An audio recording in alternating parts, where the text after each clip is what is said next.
사람이 이런 이야기를 했습니다. 삶이라는 게 뭐냐? 삶이라는 것은 바다에서 배를 타고 노를 저 목적지에 가는 것과 같다. 근데 목적지에 가는 것은 두 가지 방법을 우리가 선택할 수가 있다. 하나는 뭐냐면은 배가 부서질 때까지 파도와 싸우고 비바람에 맞서고 해류를 거슬러 원하는 곳까지 가는 방법이 있고, 첫 번째 방법은. 그다음 두 번째 방법은 그냥 놓아버리고 내가 하려고 하지 말고 배에 누워서 자기가 가고 싶었던 곳에 나올 때까지 가만히 있는 거. 이 두 가지 방법이 있다. 근데 목적지는 다 도달하더라. 전자를 택하면 피 터지게 도착하고 후자를 택하면 조금 늦긴 하지만은 피 터지진 않더라. 요거는 여러분이 선택할 수 있다는 겁니다. 인생이 나는 어떤 걸 선택할 것인가. 둘 중에 하나는 우리 인간이 선택할 수가 있다. 삶을 직접 부딪히면서 배울 수도 있고, 아니면 반대로 나 그렇게 투쟁하지 않을 거야, 난 다른 방법을 선택할 거야, 그냥 철저히 거부할 수도 있고, 그렇게 할 수 있다. 그런데 우리 인생에서 할 수 없는 것이 딱 하나가 있다. 우리가 할 수 없어요. 우리는 선택할 수가 없어요. 그러니까 방법은 우리 선택할 수, 어떻게 내가 살아갈 것인가는 선택할 수 있지만은 우리 인생에 선택할 수 없는 딱 한 가지가 있는데, 그게 뭐냐면은 인생은 항상 평탄하지 않다. 항상 평탄하지 않고 삶이 있고 죽음이 있고. 삶과 죽음을 여러분이 선택할 수 있습니까? 여러분이 선택할 수 있습니까? 여러분이 선택에 의해서 죽습니까? 삶과 죽음이 같이 있고, 사랑과 미움도 같이 있고, 사랑과 미움이 같이 있고, 이익을 볼 때도 있고 손해를 볼 때도 있고, 이익과 손해가 같이 있고, 삶은 평탄하지 않다. 인생은 평탄하지 않다. 그 사실은 내가 선택할 수 없다. 그랬어요. 멋있는 말이죠. 삶에는 이런 모든 양면, 모든 밝은 면이 있고 어두운 면이 있고, 어떤 면을 모면하면서 살 수는 없다. 내가 선택에 의해서 내가 모면하면서 살 수는 없다. 나는 삶만 택할 거야, 나 죽음 안 택할 거야, 나는 이익만 선택할 거야, 나는 손해는 절대로 안 선택해. 나는 밝은 면만 선택할 거야, 나는 어두움은 나는 안 돼. 나는 오지 마. 내가 선택에 의해서 너는 가. 그렇게 하면서 살 수는 없다. 이것이 지혜라는 겁니다. 그래서 우리가 살아가는 데 있어서 반드시 이거는 없었으면 좋겠다. 만나기를 원치 아니하는 곳 있죠. 다 있어요. 만나기를 원치 아니하는 곳, 그 부분, 삶의 그 부분. 지혜자는 그건 너희가 선택할 수 없다라는 것이고, 근데 나는 만나기 싫어. 그거 왜 나한테 오냐 이거. 그 원치 아니하는 그 부분을 영성가들은 뭐라고 그러냐면은 어두운 밤이라 그랬다 이 말입니다. 어두운 밤이다. 영성가들 그 어두운 밤이다 라고 명명을 했어요. 특별히 어두운 밤을 거쳐가면서 자기가 경험하는 것들이 여러 가지가 있지만은 가장 심각한 괴로움을 주는 이 비참하게 되는, 인간이 비참하게 되는 것, 꼼짝달싹 할 수 없을 정도로 비참하게 되는 부분을 경험할 수도 있는데, 그 부분을 영의 어두운 밤 혹은 정신적 차원의 어두운 밤이라. 감각적 차원의 어두운 밤, 메마른 건 조금 견딜 수 있어요. 그런데 비참하게 돼서 정신 차원에서 어두운 밤, 정신 차원에서 비참하게 되는 것은 진짜 참기도 힘들죠. 그게 바로 정신의 어두운 밤이라고 명명을 했다 이 말입니다. 명명을. 자, 왜 그렇게 명명하려고 노력을 했는가 이 사람들이. 그 부분에 대해서 의미를 부여하기 위한 작업들이 많이 있었단 말입니다. 그 부분에 대한, 왜냐하면 우리가 선택할 수 없으니까.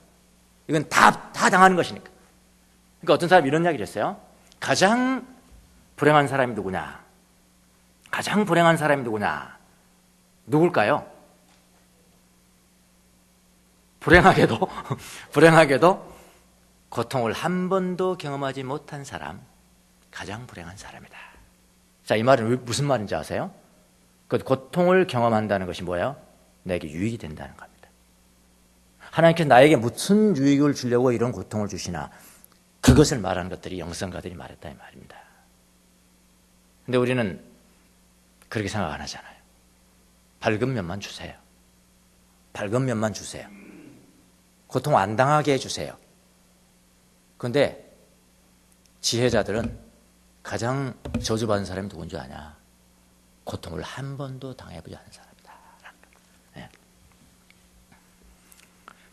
요즘 뭐 높은 사람, 돈 많이 가진 사람도 진짜 갑부가 무슨, 여러분이 기대하시는 여러분이 간절히 갈망하고 하는 그런 것들을 다 가진 그 사람이 누구면 갑부 아닙니까? 솔직히 말하면. 여러분 머릿속에 다 돈만 있잖아요. 돈이면 뭐든지 되잖아요. 그렇게 생각하잖아요. 그런데 가진 것은 돈밖에 없는 사람도 고통을 당해. 저기 큰 집에 가 있잖아. 저는 개인적으로 축복이라고 생각합니다. 그 사람이 만약 그런 것도 경험하지 못했더라면 그건 저주받은 사람. 가장 불행한 사람은 고통을 경험한 적이 없는 사람이다. 심지어 말이죠, 위대한 영성가인 십자가 요한 이렇게까지 말했어요. 뭐라고 그러냐면요, 하나님은 믿는 사람으로 하여금 영적인 성숙을 주기 위해서, 그러니까 좋은 것 주기 위해서, 좋은 것 주기 위해서 특별한 때를 주신다. 특별한 인생의 때를 주신대요. 특별한 때를 주신다. 그래서 어떤 사람에게는 하나님을 그로 하여금 비참하게 되는 때를 주기 위해서 3가지 악한 영을 보내신다. 3가지 악한 영을 통해서 그 사람을 비참하게 한다는 겁니다. 그래서 이 3가지 악한 영, 제가 쓴 책에서는 이 3가지 악한 영을 깊이 있게, 제가 쓴 주제는 아니었기 때문에 깊이를 이렇게 다루지는 않았습니다만은, 제가 만약 기회가 허락된다면 이 3가지 영을 가장 깊이 심리학적으로, 신학적으로 깊이 있게 한번 써볼 기회가 있었으면 좋겠다라고 제가 썼죠, 책이요. 주의 깊게 읽으시는 분은 아시고, 이 3가지 영. 한번 보세요. 첫 번째 영이 뭐냐면은 신성모독의 영이다. 신성모독의 영이다. 요거는 뭐 어떤 거냐면, 신성모독이 뭐죠? 하나님 아닙니다. 그거 아닙니까? 그렇죠? 하나님의 이름을 불결하게 하는 것이니까. 하나님 아닙니다. 베드로는 예수님을 모른다고 3번이나 부인했습니다. 3번이나 부인했습니다. 3번이나. 당신 아니에요. 강하게 부인했습니다. 아니에요. 아닙니다. 그런데 그거 하고 난 다음에 비참하게 돼. 정신이 비참하게 돼. 그가 뭐 아팠습니까? 죽을 병에 걸렸습니까? 망하기로 했습니까? 뭘 했습니까? 그 말 한마디 했는데 비참하게 돼서. 비참하게 돼서 어떻게 됐을까요? 정신이 비참하게 돼서요, 심하게 울었다고 그랬다. 심히 울었다. 베드로가 그랬단 말입니다. 그때 역사한 그 영이 뭐냐? 신성모독의 영이다 라고 했습니다.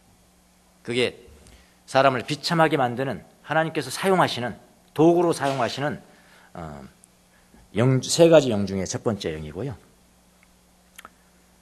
그러니까 베드로는 그 비참하게 된 것을 뭐죠? 정신의 어두운 밤으로 들어간 거죠.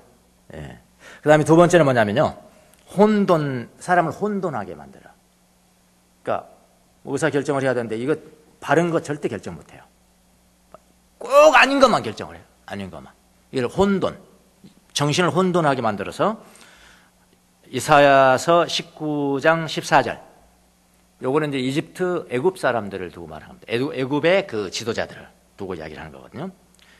주님께서 친히 그들에게는 애굽의 지도자들에게, 그들에게 마음을 혼란시키는 영을 부으셔서, 누가 부으셔서? 주님께서 부으셔서. 하나님이 마음을 혼란시키는 영을 부으셔서 그들이 이집트를 잘못 다스리도록 하였다.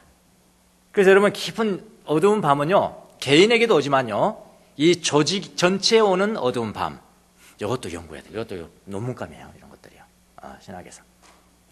저는 우리나라가 깊은 어두운 터널을 지난번에 지냈다고 저는 조직이 지냈다고 생각합니다. 이상한 짓 하잖아요. 지도자들이 이상한 짓 하니까 전체 백성들이 혼란스럽죠. 그래서 전체가 어두운 밤이 들어가죠. 이거 다 축복인 사실은요. 우리가 뭐 어두운 면인 것만 그것만 하니까 우리가 저주받았다 그러지만 사실은 축복입니다. 나라가 전체가 더 성장할 수 있는 기회가 되는 거거든요. 예, 그렇게 하였다. 그래서 혼동의 영에 의해서 하나님을 배반하고 갑자기 하나님을 배반하고 하나님의 사랑을 믿지 못하고 이상한 결정들을 하고 다른 데로 엉뚱한 데로 가게 만들어버리는, 이건 개인에게도 역사하지만요, 이건 조직에도 역사한다. 그 두 번째가 바로 혼돈의 영이라 그렇게 이야기했습니다. 세 번째요. 세 번째는 우상숭배의 영, 또 다른 말로는 간음의 영이라고도 합니다. 하나님 아닌 거에 대해서 하나님처럼 애착하게 만드는 영, 우상숭배의 영. 또 다른 말로는 사단의 천사다 그렇게 이야기했습니다. 사탄의 천사다. 천사니까 누가 보내요? 하나님이 보내는 거죠. 사탄의 천사다. 이 간음의 영은 지독하고 폭력적인 유혹으로 그들의 감각을 괴롭히는 것. 사람의 감각을 괴롭히고 불결한 생각들로 정신을 혼란스럽게 하고 가장 생생하게 묘사된 죄의 표현으로 그들의 상상을 혼란스럽게 만들어버린다. 가끔은 죽음보다 더욱 큰 고통이 된다. 이런 영이 있습니다. 이게 바로 하나님이 보내신 사탄의 천사입니다.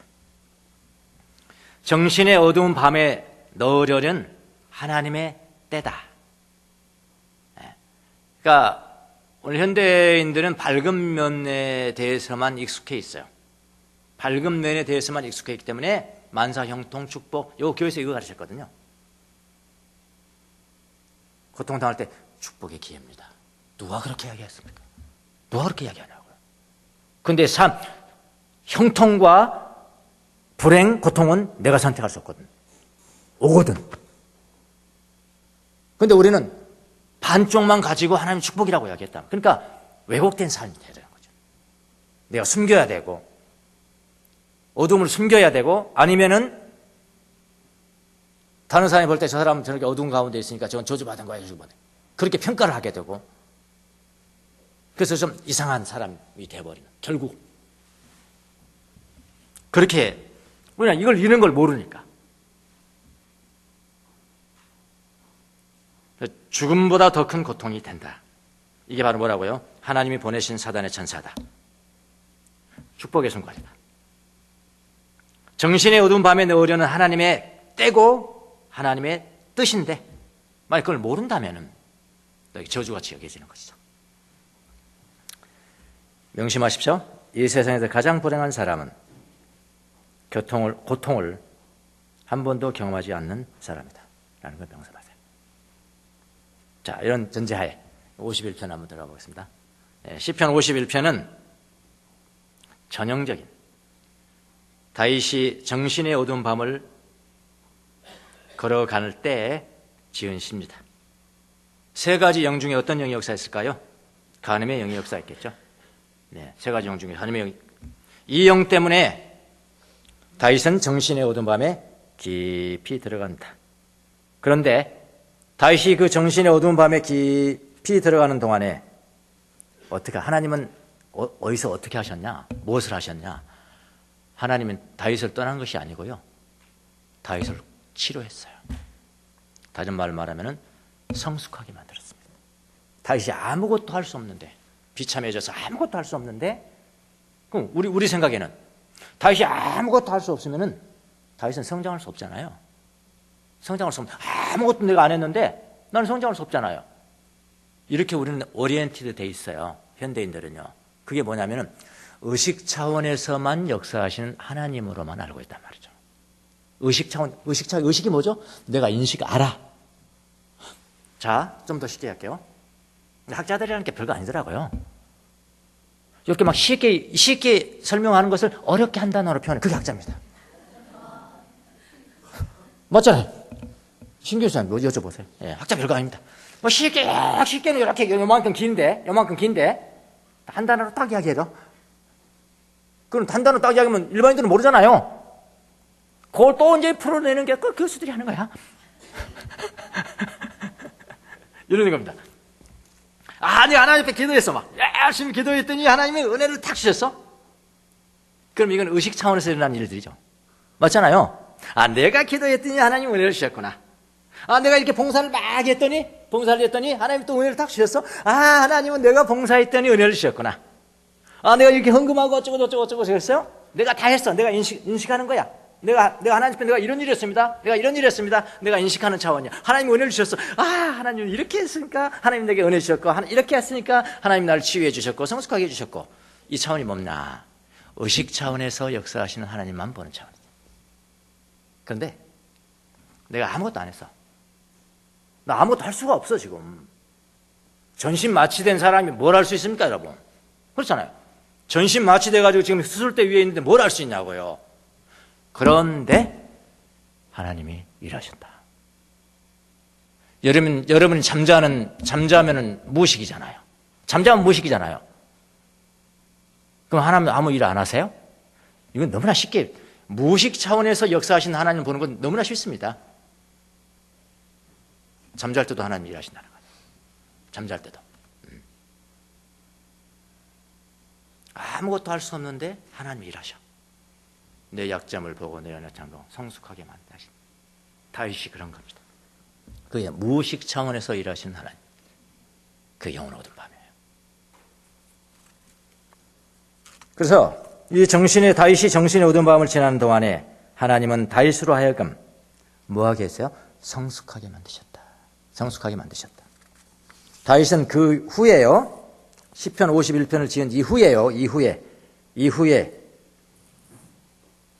그 전 못지않게, 그 전보다 훨씬 더 많은 고통을 당해요. 가족을 잃게 되죠. 자녀들 잃지요. 일단 이상한 일들이 많이 생겨요. 그 이후에 많은 고통을 당했습니다. 그러나 다윗은 영혼이 성숙한 것을 성경을 통해서 봐요. 잘 읽으셔야 돼. 그런 면을 볼 수 있어야 돼요. 그에게 다가오는 고통들을 어떻게 다룰 것인가 아는 사람이 되었습니다. 그런 고통들을 통해서 말씀하시는 하나님을 보게 됩니다. 하나님이 말씀하시는 것을 들을 수가 있습니다. 압살롬 아들이 자기 자신을 배반했지만 그 속에서도 다윗은 살아계신 하나님을 봅니다. 아무것도 아닌 시므이 같은 놈이 저주하는 그 앞에서도 다윗은 그곳에 계신 하나님을 봅니다. 성경을 보면 다윗의 모습을 보잖아요. 왕권을 다시 회복했을 때도 그렇게 들뜨지 않습니다. 왕권을 다시 회복했어. 들뜨지 않아요. 배신자 압살롬이 죽었어요. 나 같으면 어떻게 할까요? 잘했다, 하하하. 웃어야 되잖아요. 배신자니까. 그것 때문에 아들들이 몇 명이 죽었냐고. 내 왕권도 잃어버렸고. 그러나 다윗은 웁니다. 성공했을 때나 실패했을 때도 크게 요동치지 않습니다. 이게 성장이에요. 이게 성숙입니다. 성공했다고 찌라지 않고요. 실패했다고 낙심하지 않고요. 어느 곳에서나 어느 환경에서나 그곳에 계신 하나님을 보는 눈이 있어야 됩니다. 이것이 영적인 성숙이에요. 우리가 지지난주에 바람 속의 주 시를 배웠죠. 노래를 배웠죠. 바람 속의 주. 뭐 곡도 참 좋습니다만은 저는 더 좋은 것은 가사입니다. 시입니다. 시. 시라는 게 참 사람의 한마디로 그냥 시 언어잖아요. 신문 상징어로 한마디로 다 가면 많은 걸 생각하게 하잖아요. 시의 언어입니다. 특별히 저는 2절을 좋아합니다. 2절. 그 모습, 그 뒷모습 혼자이나 그 뒷모습 혼자잖아. 사람은 혼자잖아. 예수님 혼자잖아. 그 뒷모습 혼자이나. 근데 뭐라고 그러냐면은 어디에나 계시고.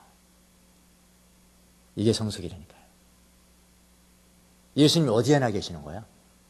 언제는 뒷모습 보면서 혼자인지 알았더니 이제는 내 인식이 확장되고 하나님이 나를 성숙시켜서 어디에나 계신 하나님 보는 거예요. 이거는요, 고통을 당해보지 않으면 하나님이 그 선물을 주지 않은 사람들은 못 받습니다. 그래서 가장 불행한 사람은 고통을 한 번도 경험하지 않은 사람이다. 그 뒷모습 혼자이나 어디에나 계시고 그 목소리 아득하나, 그죠? 그 목소리 아득하나. 그 예수님의 인성의 목소리는 그게 뭐 마이크를 대고 한 거예요? 뭐 확성기를 대고 한 거예요? 아득하죠? 아득하나. 그러나 이제는 바람 속에 가득한 그분의 음성을 내가 듣습니다. 이게 성숙이잖아요. 예. 그 목소리 아득하나 바람 속에 가득해. 간절하게 올린 기도로 만나 배운 이 기쁨. 나 이젠 다시 외롭지 않으리. 주님이 뵙지도 눈에 보이지도 않는데도 외롭지 않아. 여기 계셔. 그 목소리는 내가 뭐 사람의 목소리는 아득하지만은 바람 속에 가득한 것처럼 그분의 음성을 들어. 외로울 수가 없죠. 이제는 내가 외롭지 않다. 성숙입니다. 그분은 어디에나 계시고 그 목소리는 바람 속에 가득함으로 나는 외롭지 않다. 이게 성숙을 노래하는 겁니다. 굉장히 좋은 노래입니다. 요거를 깊은 명상가라고 합니다. contemplative. 한국의 교회는 이런 사람들을 키워내지 못했고 이런 사람을 영적으로 성숙한 사람이라고 분별해주지 못했다. 그게 약점이었어요. 그래서 여러분 영혼의 어두운 밤을, 정신의 어두운 밤을 겪을 때 일어나는 대표적인 현상들이 있습니다. 대표적인 현상들이 있는데요. 그게 뭐냐면요. 우리 지난번 오늘 또 자기인식이 2잖아요. 자기인식의 확장이에요. 자기 지식의 확장. self knowledge. 이렇게 하고 합니다. 자기인식, 자기식. 자기인식의 확장이 되는. 자기인식이 확장이 되면은 하나님에 대한 인식의 확장으로 그대로 이어지는 겁니다. 왜냐하면 내가 작을수록 하나님이 크신 분이거든요. 내가 클수록 하나님 안 보이세요. 여러분이 클수록 하나님이 안 보이시는 겁니다. 여러분이 작을수록 하나님은 크게 보이시는 겁니다. 하나님 잘 안 보이세요? 여러분이 교만한 거예요. 여러분이 너무 크신 거예요. 그 반대잖아요. 그러니까 자기 인식이 확장이 되면은 하나님의 인식으로 그냥 자동적으로 하나님이 확장이 되는 거예요. 그러니까 자기 인식으로 내가 얼마나 비참한 사람인가, 내가 얼마나 비참한 사람인가에 대한 인식이 되는 순간에 하나님이 보이기 시작한다. 그래서 자기 인식의 확장이 일어난 사람들은 특징이 있습니다. 순수성이 회복이 돼요. 첫 번째, 하나님에 대한 인식이 확장이 되니까 순수성이 회복이 되고요. 심오한 평화, 강렬한 기쁨이 재탄생됩니다. 이게 똑같습니다. 51편에. 순수성이 회복되고 심오한 평화와 강렬한 기쁨이 재탄생되고요. 그 다음에 세 번째는 뭐냐면 하나님과의 관계뿐만 아니라 다른 사람들과의 관계, 그리고 이 세상과의 관계, 자기가 관계되어 이 세상과의 관계에 대한 사랑이 확장돼요. 관계의 변화가 일어난다 이 말입니다. 다윗도 마찬가지입니다. 우리가 시편 51편을 지금 보고 있지만 다윗도 똑같습니다. 비참함을 통해서 깊은 자기인식을 하게 됩니다. 누가요? 다윗이요. 바로 이 시기가 어떤 시기냐? 하나님이 다윗을 고칠 때라 이 말이에요. 내가 비참해져야 하나님이 고친다 이 말이에요. 내가 위대해지면 하나님이 일할 것이 없단 말이에요. 내 자신이 보이면은, 내 자신의 큰 면만 보이면 하나님이 일하실 게 없단 말이에요. 자기 중심적인 사람에게는 하나님이 일할 게 없단 말이에요. 자기 중심이 깨어질 때 하나님이 일하신단 말이에요. 자기 인식에는 그런 이야기예요. 자기 자신을 깊이 인식할 때 하나님은 그를 고치는 겁니다. 자, 다윗의 자기 인식의 확장 2. 첫 번째는요. 뭘 배웁니까? 오직 깨끗한 마음, 정결한 마음을 창조하시는 분은 하나님이시다 라고 아주 진짜로 고백을 합니다. 10절에 보십시오. 10절에 내 속에 깨끗한 마음을 창조하여. 창조니까 뭐죠? 하나님만 하신다는 거잖아요. 창조니까 여러분의 마음을 여러분 정결케 할 수 없다니까요. 누구만 하세요? 하나님만 하신다는 거예요. 창조하여 주시고 내 속을 견고한 심령으로 새롭게 하여 주십시오. 여러분 다윗은 지난편 자기 인식 1편에서 뭐라고 하냐? 자기 자신은 나는 태어나면서부터 죄인이고 어머니의 태 속에 있을 때부터 죄인이었다. 그렇게 고백을 했어요. 태어나면서부터 마음이 부패한 사람이었다고 고백을 합니다. 그래서 깨끗한 마음은 주님께서만이 창조할 수밖에 없다. 자기 인식이잖아요. 자백합니다. 정결한 마음에 관한 한 우리의 힘으로는 아무것도 할 수 없다고 합니다. 오직 주님의 성령이 정결케 하여 주셔야 한다. 하나님은 다윗을 꼼짝 못하게 하고 수술하는 장면이죠. 수술하는 겁니다. 예, 전신 마취시켜 수술합니다. 11절 주님 앞에서 나를 쫓아내지 마시고 성령을 내게서 거두지 마십시오. 그리고 자발적인 마음을 내게 주십시오. 이렇게 기도를 합니다. 오직 성령으로 말미암지 않고는 마음의 순수성을 회복할 수가 없다. 여러분, 인간은요, 조금 과장해서 제가 말씀드릴게요. 인간은 움직이는 것마다 죄입니다. 이건 제 이야기는 아니고요, 다른 위대한 성인이 이야기했습니다. 사실은요, 제가 동의해서 제가 말씀드리는 거예요. 인간은요, 움직이는 것마다 죄입니다. 하나 더 붙인다면 생각하는 것마다 죄입니다. 선한 일을 하면서도 교만이 있고요, 선한 일을 하면서도 교만이 있고요, 거룩한 사역을 하면서도 허영심이 있고요, 좋은 일을 엄청나게 많이 하면서도 입으로는 자기 자랑합니다. 이게 인간입니다. 전도서의 말로 표현해 볼까요? 전도서의 말로 표현하면 이건 전도서에 그대로 있는 겁니다. 향수가 얼마나, 향수 향기, 여러분이 여성들 좋아하는 향수에 파리 한 마리가 딱 빠져서, 파리 한 마리가 빠져가지고 파리가 썩어. 그럼 어떻게 됩니까? 악취가 난다. 이게 인간입니다.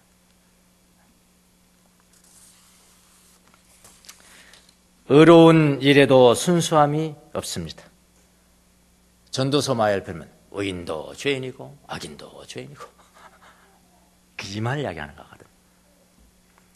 여러분, 인간은 행위로는 자기의 마음의 순수함을 얻을 수가 없습니다. 오직 주님의 성령이 마음을 깨끗하게 하실 수가 있습니다. 그래서 우리는 날마다 하나님의 말씀을 그래서 묵상하는 거예요. 내 생각을 지배하기 위해서 시시때때로 나를 하나님께 계속 올려드리는 거예요. 날마다 올려드리는 거예요. 시시때때로 올려드리는 거예요. 우리의 생각을 하나님의 말씀으로 채우는 거죠. 아무리 거룩한 일을 행할 때도 나는 무익한 사람입니다. 나는 주님 앞에 비참한 사람입니다. 하나님, 나를 불쌍히 여겨주세요 하고 주님께 올려드리는 거죠. 한국 교회 제자훈련의 약점이 있다 말씀드렸습니다. 무엇이 약점이냐? 머리에 지식만 들어있다. 마음의 정결, 우리의 신앙의 목표가 마음의 정결해야 돼. 알겠습니까? 마음의 정결해야 돼요. 옳은 일 하면은 허영심 없어야 돼요. 옳은 일 하면은 교만하지 말아야 된다니까요. 옳은 일 하면은 탐욕이 없어야 된다니까요. 선한 일 하면은 음란하지 말아야 된다니까요. 탐식하지 말아야 된다니까요. 분노하지 말고요. 여러분이 아무리 큰 일 사역을 한다 할지라도 분노 한 번 내잖아요. 이거 무효입니다. 무효예요. 엄청난 일 하지 말고 분노 한 번 컨트롤해라. 누구 힘으로? 성령의 능력으로. 그게 마음의 청결이거든요. 그 마음의 청결이 우리 신앙생활의 목표예요. 교리 아무리 많이 배워서 지적인 능력 쌓아서 뭐합니까? 리더는 어떤 거야? 리더십은 이런 것이고 다 좋습니다. 어쩌란 말이에요. 그럼 한위했습니다. 허영심 팍 들어가서 자기 자랑 한번 하고 교만 한번, 그거 다 무너지는 거라니까요. 이게 부족했어요. 성령의 능력으로 마음을 청결케 하는 것, 우리 신앙생활의 목표가 돼야 돼요. 그렇게 지금 다윗은 너무 정확하게 자기 인식되죠. 네. 자, 그리고 다윗을 한번 보십시오. 자기 인식, 내가 하나님과 관계에서 내가 어떻게 마음이 청결할 수 있습니다. 그 자기 성찰로만 끝나지 않아요. 양심 성찰로만 끝나는 것이 아니고요, 자기 이외의 다른 피조물들과 교통하는 것으로 시작됩니다. 그래서 자기 인식이라고 그랬습니다. 자기 성찰만 끝나는 건 양심 성찰. 나만이 아니고 내가 이 세상과의 관계, 다른 사람들과 관계에서 어떻게 커뮤니케이션을 하는 것인가까지 나가는 것은 자기 인식, 이거는 성숙이라고 했습니다. 다윗을 보십시오. 자기 이외의 다른 피조물들과 교통합니다. 성숙입니다. 다윗의 다른 사람들을 위한 사랑의 확장을 보십시오. 이게 성숙입니다. 자, 내가 다른 사람에게 주님의 길을 가르치겠습니다. 부터 시작하죠. 13절 한번 보시죠. 13절. 자, 다윗의 눈은 이제 다른 사람을 향하기 시작합니다. 자기 자신을 봤어요? 다른 사람을 향하기 시작합니다. 당연히 다른 사람에게 하나님의 길을 전파했어야 하는데 자신은 어두운 밤을 지나는 동안에 일을 하지 못했다는 겁니다. 이제 다윗은 그들을 보기 시작합니다. 반역하는 죄인들에게 주님의 길을 가르치겠습니다. 내가 그렇게 하겠습니다. 13절 15절. 내 혀가 주님의 의로우심을 소리내며 외치겠습니다. 내 입술을 열어주십시오. 주님을 찬양하고 전파하겠습니다. 내가 다른 사람들 위해서 사역하겠다는 거 아닙니까? 항상 여러분과 저는 죽었을 때도 다른 사람에게 영향을 미치고요. 영적인 죽음을 갈 때도 영향을 미치고 영적으로 깨어있을 때도 우리는 일평생 영향을 끼치고 살아간다고 하면 돼요. 아니요, 나 혼자 살 거예요. 그러면 자연인 되세요. 자연인 되셔서 텔레비전 안 나오면은 괜찮아요. 내 모든 것은 영향을 끼치는 거예요. 좋지 않은 영향을 끼치던, 그러니까 우리는 사회인이니까. 다윗은 그걸 아주 잘 본 사람이죠. 다른 사람에게 내가 못했습니다. 내 입술을 열어주십시오. 내 혀를 열어주십시오. 내가 다른 사람들에게 주님의 의와 주님의 노래를 전파하겠습니다. 그럼 그들이 돌아올 거예요. 주님께로 돌아올 겁니다. 다른 사람은 거죠. 그렇게. 그래서요, 다윗이 영적으로 죽어 있으면 혼자 죽어 있는 것이 아닙니다. 다른 사람들이 죽게 만드는 겁니다. 다윗이 영적으로 살아있으면 혼자 살아있는 것이 아닙니다. 다른 사람들을 살리는 것입니다. 교회가 잠을 자면 혼자 자는 것이 아닙니다. 다른 사람들을 잠자게 만듭니다. 교회가 영적으로 깨어있으면 혼자 깨어있는 것이 아닙니다. 다른 사람을 깨우는 것입니다. 여러분이 죽음의 잠을 자면 혼자 자는 것이 아니에요. 마땅히 깨어야 할 사람들이 못 깨는 것입니다. 여러분이 영적으로 잠에서 깨어나면 다른 사람들이 깨어나는 거예요. 이건 어쩔 수 없어요. 이 관계예요. 관계 가면서 하는 거잖아요. 이게 자기 인식이란 말이에요. 그렇게 다윗은 하겠습니다. 너무 멋있잖아요. 그렇죠? 너무 멋있습니다. 그리고 거기에만 그치지 않습니다. 자기 확장은 거기에만 그치지 않아요. 다윗은 왕이니까, 그 당시에. 우리는 왕은 아니지만은 다윗은 왕이니까요. 그 왕이 자기가 하는 일 차원에서 또 다른 게 또 있어야 되잖아요. 예? 우리가 다윗처럼 살 수는 없어요. 어떤 사람이 그랬답니다. 자기 스승한테 찾아요. 스승님, 나는 모세처럼 살아야 되는데 모세처럼 못 살아서 저는 참 부끄러워요. 모세처럼 못 살아서 부끄러워요. 그랬더니 스승님이 이야기했습니다. 당신이 죽었을 때 주님 앞에 섰을 때 주님은 왜 모세처럼 살지 않았느냐라고 물었지 않으십니다. 왜 내 자신을 살지 못했느냐 그렇게 물으실 겁니다. 그러니까 뭐든지 자기 차원에서 자기의 일을 창조적으로 다른 사람을 위해서 봉사하면 되는 거예요. 누가 우리가 다윗처럼 삽니까? 우리는 왕일 수 없습니다. 왕 아닙니다. 왕은 왕 차원에서 하고요. 여러분의 차원은 여러 차원에서 하세요. 다윗을 보십시오. 자기 확장이 그냥 자기 자신에게 사람들에게 막 주는 것이 아닙니다. 제도의 개혁 차원으로 옮겨갑니다. 진정한 개혁이 뭐였을까 그 당시에? 이스라엘을 생각해. 이스라엘이라는 국가를 생각해야 돼요. 그때 이스라엘 전체 국가의 최고의 개혁은 뭐냐? 제사의 회복 아닙니까? 그건 신전 국가니까요. 제사의 회복 아닙니까? 제사의 회복. 제사의 회복이 나라를 나라답게 만드는 거예요. 그 당시에서. 왜냐하면 자기가 죽어버리니까 백성들이 다 죽어버리는 거예요. 웬 제사들은 모습만 있어요. 재물 가지고 이거 받아주세요 하는데 자기 마음속에는 이미 골마 터졌는데 내용이 없는데 내용이 정결한 마음이 아닌데 누가 그걸 하나님께서 기뻐 받으시느냐 재물을 그거 반기지도 않고 기뻐 받으시지도 않는다. 이걸 다윗이 한 겁니다. 그러면서 진정한 재물이 무엇이냐를 깨닫게 돼요. 그게 무엇이라고요? 16절에서 19절까지 진정한 재물은 상한 심령입니다. 그냥 찢겨진 심령입니다. 짓밟힌 마음입니다. 백성들이 마음의 개혁은 뒤로 한 채 겉으로 보이는 재물만 가지고 제사를 드렸습니다. 하나님이 반기지 않으셨습니다. 이건 국가적인 불행입니다. 이스라엘을 생각하셔야 돼요. 이스라엘 신정국가.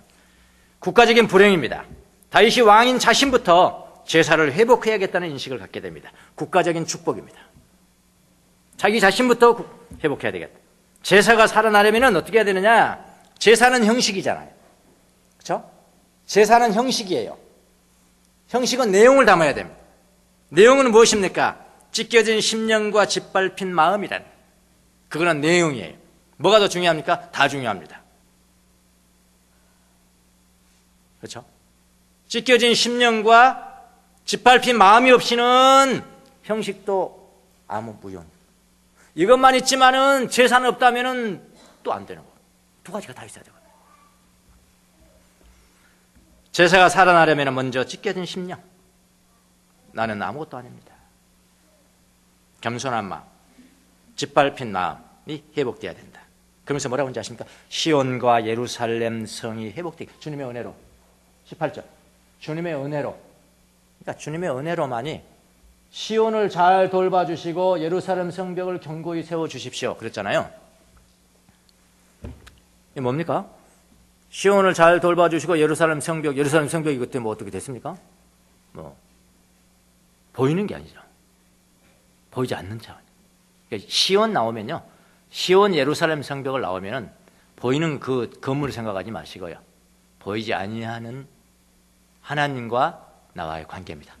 하나님 여기 계시고 제가 여기 있는데, 여러분 새벽에 호수에 딱 가서 저 호수 건너편에 있는 사람을 향해서 야호 해보세요. 새벽에 아무도 없는데, 아무 소리도 없는데 야호 한데 그 소리가 어디까지 가요? 저 끝까지 가죠. 다 들어요. 저쪽에 듣고 또 야호 하면 이쪽에서 다 듣잖아. 뭐야 막힘이 없어. 막힘이. 저거 이쪽하고 막힘이 없어. 자. 하나님과 나와의 관계가 막힘이 없어. 딱 하면은 하나님 다 들으시고, 하나님 저 사람 나도 듣고. 이걸 뭐라고 그러냐? 시온의 대로가 열렸다. 예루살렘 성벽이 견고해졌다. 그렇게 하고, 그것부터 해놔라. 자기 자신, 내가 그렇게 하겠습니다. 그렇게 얘기하죠? 시온과 예루살렘의 성벽이 회복이 되고 그 후에 재물을 가져와야 된다. 그러면서 뭐라고 그러냐면요, 19절 보세요. 그때, 자, 제사는 이런 거다. 그때 주님은 올바른 제사와 번제와 온전한 제물을 기쁨으로 받으실 건데, 그때에 뭐라고 그러냐면요, 사람들은 누굴까요? 백성들이죠. 백성들이, 자기 자신을 이야기하면서 갑자기 백성들이 주님의 제단 위에 숫송아지를 드릴 것입니다. 이거보다 더 큰 계획이 있습니까? 그 당시에 다윗이 할 수 있는 개혁 중에 이거보다 더 큰 계획이 있겠냐고. 백성을 행복하게 만드는 거잖아요. 백성이 축복 주게 만드는 거잖아요. 이렇게 다윗은 자기는 모든 자기의 행동이 다 영향을 미친다는 것입니다. 제가 그런 이야기 했죠? 한 랍비가 아침에 이제 기도하기 위해서, 그냥 특별히 좀 일찍 일어나서 성전으로 향합니다. 묵상 기도를 드리기 위해 성전을 향하는데, 자기 이웃집에 대장장이가 있었는데 대장장이가 자기보다 훨씬 먼저 일어나서요, 이걸 하는 거예요. 두드리는 겁니다. 땡땡 낫을 만들든지 하여튼 막. 그래, 이 랍비가 깜짝 놀랐습니다. 아니, 저 사람 대장장이가 세속적인 돈 벌기 위해서니까요. 세속적인 일 위해서도 저렇게 새벽에 일어나서 일을 해? 와, 나도 이러면 안 될 것 같은데. 나도 마음을 정결케 하기 위해서, 내 마음을 정결하기 위해서 내가 하나님 앞에 묵상을 하는데, 저 사람보다는, 세속적인 사람보다는 일찍 일어나야 될 것 같은데. 그래서 일찍 일어났다는 겁니다. 또 일찍 일어났대요. 그래서 대장장이 또 그때 일어났더니 누가 랍비가 가는 거예요. 자기보다 더 먼저 일어나서 랍비가 막 기도를 하는 거예요. 그래서 대장장이가 생각하고, 저 사람은 자기의 마음의 정결을 위해서도 저렇게 일찍 일어나는데, 나는 우리 가족을 먹여 살리기 위해서는 더 일찍 일어나야지. 그래, 더 일찍 일어났다는 거예요. 그래서 서로 경쟁이 됐다는 겁니다. 그 경쟁을 계속 끝까지 지속한 사람이 랍비였대요. 그래서 랍비가 최종적으로 말 하나 남겼습니다. 뭐라 그랬냐? 내가 어떤 사람이 돼 있든지 간에, 어떤 사람이 되었든지 간에 나의 됨됨이는 저 대장장이의 영향 때문에 그렇게 됐습니다. 그렇게 하겠답니다. 예. 나의 일어섬이 다른 사람에게 영향을 끼쳐요. 여러분이 죽으면 다른 사람도 죽는 겁니다. 그렇게. 그게 자기 인식입니다. 자, 자기 인식의 확장은 하나님 인식의 확장으로 이어집니다. 나뿐만 아니라 나와 이웃, 나와 세상, 나의 모든 일에까지 영향을 미치는. 그래서 시온의 대로 예루살렘 성벽을 견고히 하는 그런 성숙한 삶을 사시기를 예수님의 이름으로 축원합니다. 기도하겠습니다.